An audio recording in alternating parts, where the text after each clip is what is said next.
ნორმალური აზრიტრიალე. ეგეთი კიკალა აღარც მახსოვდა. რა პატარა კიკალა 1 წლის არის. რა ახალგაზრდა. ახალი კორუფცია საქართველოში. ვინ ებრძვის მას და რატომ? ძალიან ახალგაზრდები ვიყავით. Dasha Berulova, Polisia Alpenidzė, Paata Todua, Tato Pipia. Polisia Alpenidzė, Paata Todua სპეციალურად პროგრამისათვის კვირა ენგურის საკონტროლო გამშვები პუნქტიდან. რუსთავის მეტალურგიულ ქარხანაში მარტენის 8 ღუმელი ფუნქციონირებს.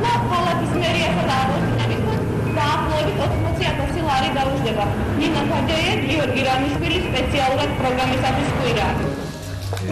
გადაცემა კვირის ზუგდიდის ყოფილი კორესპონდენტი 20 წლის შემდეგაც ჟურნალისტიკაშია და რადიო აფხაზეთის ხმის საინფორმაციო სამსახურს ხელმძღვანელობს.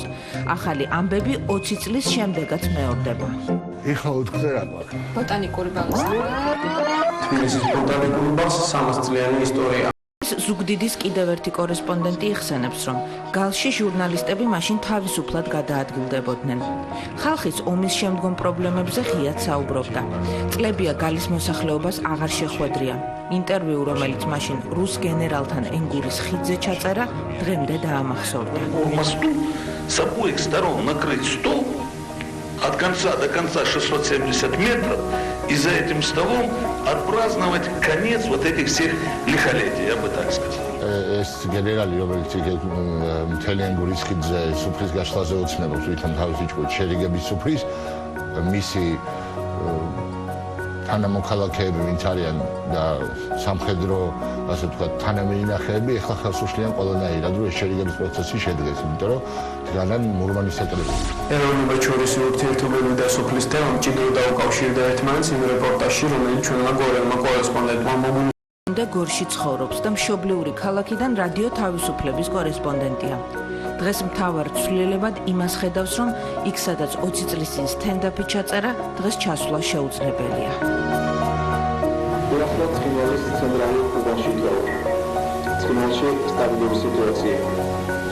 კოდაციური გოდერძიშვილის სპეციალურად პროგრამისათვის კვირა. 20 წლის თავზე არსებული რეალობა ბევრად უფრო უარესია, ვიდრე იყო მაშინ. დღეს ოსები ამბობენ, რომ მეტად უსაფრთხოდ გრძნობენ თავს, რადგან იქ რუსული ბაზებია, მაგრამ ლოგიკას არ ექვემდებარება.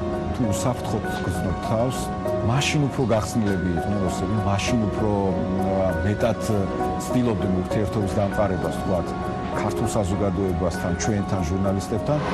კვირის ჟურნალისტობით ჩაერთო გიგი უგულავა 20 წლის წინ საზოგადოებრივ ცხოვრებაში. რეპორტაჟებს ძირითადად ეკონომიკურ თემებზე აკეთებდა. ცენტრალურ ხელისუფლების ეს გადაწყვეტილება არღვევს საქართველოს კანონს. ამ ღონისძიებათა შედეგად ბენზინის გაძვირება ამოსაოდნელი.